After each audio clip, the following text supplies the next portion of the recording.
Joel Edmondson to Toronto. Okay, go ahead, Freeds. Do your thing. But Rosie, get your thoughts on that. Obviously, a bigger, steadier defenseman.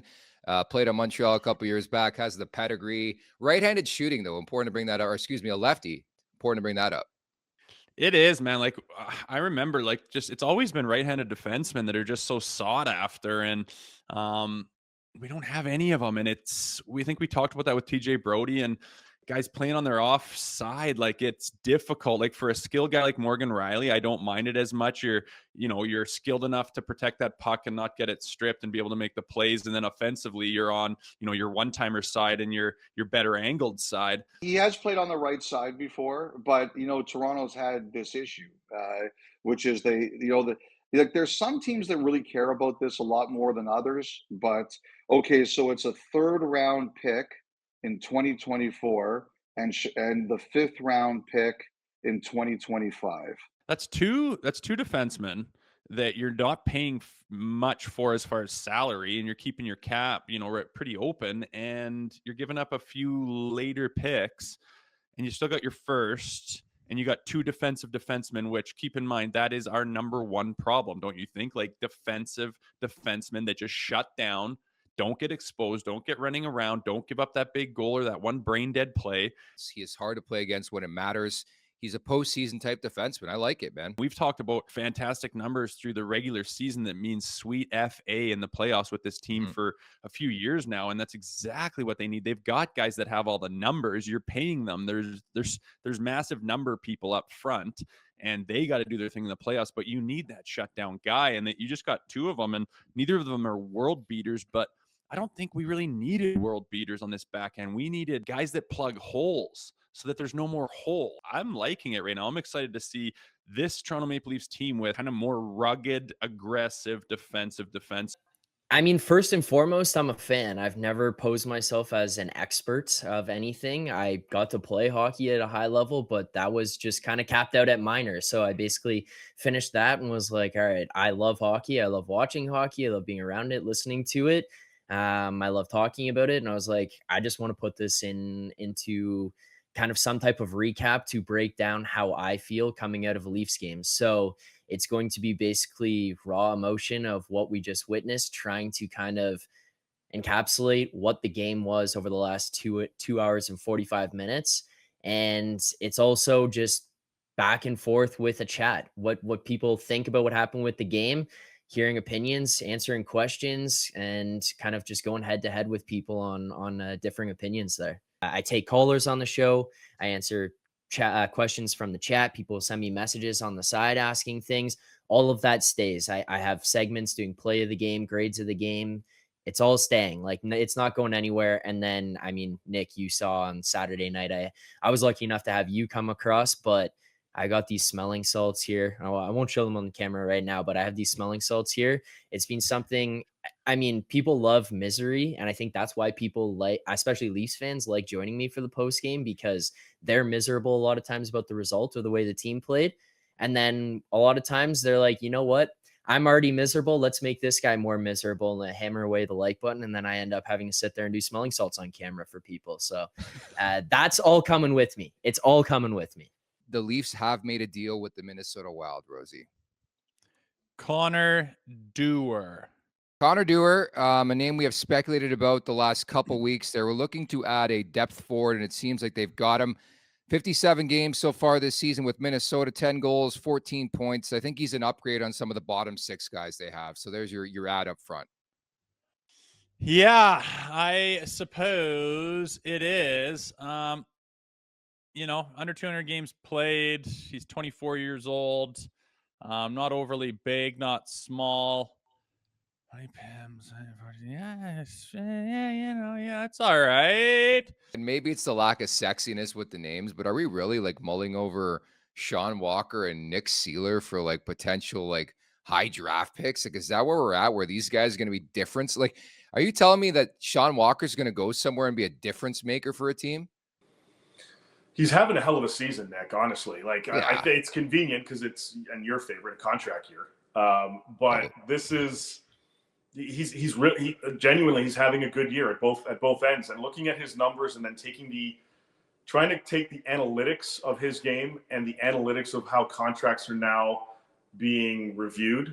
He wants a 5-year extension in Philly, and talking to some teams around the league, it's not a crazy ask to look at a 5-year extension for Sean Walker based on how he's playing. For 6'7", he's a pretty smooth skater. He's not lightning fast, but he doesn't have to be at that size because of his stride. And look, he kills penalties, plays against the top players. So, when they play Boston College, he's playing against Will Smith. He's playing against Ryan Leonard. He's playing against, Cutter Gauthier. Those are the matchups that he draws. He's played in the Frozen Four last year. He's got winning pedigree for his team. And look, I don't think he's the type of guy who's going to play for the Toronto Maple Leafs in the playoffs and make a big stink for them. But, for what your opportunities are to get in the 6th round of the draft, to get a guy who's already into his 20s, a no-brainer type of move for the Leafs. I really do. I mean, I got people like angry tweeting me because he doesn't have any assists or, whatever. Why didn't they sign him? Blah, blah, blah. Like, you got to realize that not every player is going to get goals and assists. You need guys to block shots. You need guys to do the dirty work. And I think that's something the Leafs have been missing for a long time, which is why they haven't been overly successful in the playoffs. So I like it. It can't hurt. There's no risk to this trade, and there is upside to it. A guy like that has to prove that he can't play. A 5'11" defenseman, they got to prove that they can play. There's a difference when you have that type of size and range. He plays on one of the best college teams in the country. He logs as many 5-on-5 minutes really as anybody. He doesn't play on the power play, but he kills every penalty. They plugged some holes. They did what they could with what they had to work with and what they were willing to give up. And at the end of the day, the answer lies within that locker room. It's up to these big boys. I don't think they need some savior to come in. That guy doesn't exist anyways. And even if he did, I don't think it would be right to bring him in and say, here's the answer to anything that we want in the future. I think the answer lies within that locker room already. So those guys got to find their character. They got to find their passion, and they got to find their intensity, and they got to get ready for playoff hockey because, again, the answer is already in that room. It's up to those boys. I didn't have a huge problem with the hit on Lyubushkin. I hated seeing Lyubushkin leave the game. You could call it a charging, but people calling it a 3 to 5 game suspension. Like, for what? His feet were not off the ice until after contact was made, which when you're hitting, He jumped into bodies, when all that pressure comes together, it's got to go somewhere. It can't go down into the ice, and it goes up. And sometimes guys will zoom in and pause and say, see, his feet are off the ice. Doesn't mean he's in midair flying through the goddamn air before he hit the guy. He didn't hit Lyubushkin's head, and Lyubushkin was in a spot that's dangerous, man. Like, these guys in the NHL aren't used to guys running around like that. Rempe's a bit of a throwback, but when you have a guy running around, you got to get up against the glass, and then he just wastes his energy squishing you against the glass. But when you're 2.5 to 3 feet off the boards and you're post just making a play, and a guy's going to run you like that, which is legal to make body checks, it's the worst place you could be. Willie Nylander the other night, at a time when the team's trying to buy into the defensive part of the game, he's seen blowing the zone, not stopping and starting, cheating on the offensive side of the puck, and he got benched for a bit there and for the majority of one period. What was your take as a coach when you had, say, a star player who wasn't buying into a system you're preaching at the time? Yeah, it's pretty difficult when you get a player of that caliber. And my observation is that when these players are now in their formative years playing either junior or college, if they're really goal scorers, they're not playing much defense. I mean, that's the way it is. The draft system and the people looking at scoring all the time. And I mean, I've even got people telling me now when they watch Connor Bedard play that he's never on the good side of the puck. But, he's not on a strong team. With Keefe, I don't feel that there is that preaching of accountability, of intensity, of systematic play, of commitment to defense first. And, there's going to be consequences and accountability. It just seems like, come on, guys, go out there and do your best. Let's get one. Let's win one. Go out there and score a bunch, however you want to do it. And it doesn't seem to work this day and age. Teams are too systematically responsible. They have ways of counteracting all kinds of different offenses. And I just don't think it's you know, if that is the case, it's not really one to go into the playoffs with. And that's kind of my gripe with Sheldon Keefe, is I don't really know what the preach is to this team. 1967 is a long, long time ago. And why do you think they haven't won a cup in 50 fucking years? Why do you think it's so hard to win and play in Toronto? Why do you think it's that hard?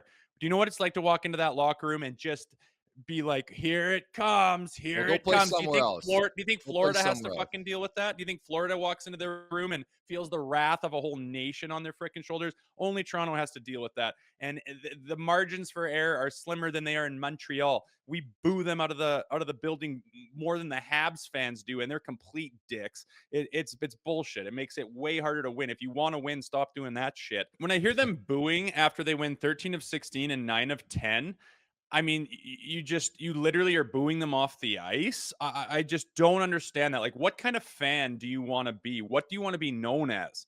And people are like, well, they paid $400 for their seat, so they can do that. Like, if you go to a fancy restaurant and you have a huge bill for your meal, does that mean you can piss on the seat in the bathroom and treat your waitress like garbage? Like, what are you talking about?